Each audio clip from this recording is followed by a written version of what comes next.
Hello দর্শক, আজকে দেখাবো যে একটি পুরনো কাপড় কিভাবে সেলাই করা হয়। আমি প্রথম থেকে শুরু করছি আপনাদের বোঝার সুবিধার্থে। প্রথমে সুইটা ভালো মতো প্রেস করে এই যে নটস নিচে নামিয়ে নেবেন।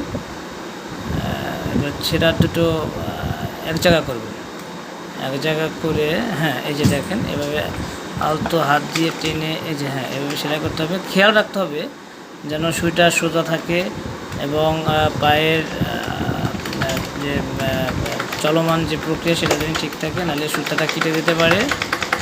এই যে দেখেন কীভাবে সেলাই করতেছে, আপনারা কিন্তু খেয়াল করুন এবং খুব চমৎকারভাবে সেটা কিন্তু খেয়াল রাখতে হবে যেন যে থেমে যাবেন, থেমে গেলেও যেন আপনার হাতটা যেন মেশিনটা থামানো হয়। ঠিক আছে, আশা করি আপনারা খুব উপকৃত হবেন এবং আপনারা সেলাই শেখার জন্য আমাদের এই পেজটি লাইক এবং সাবস্ক্রাইব করে রাখবেন।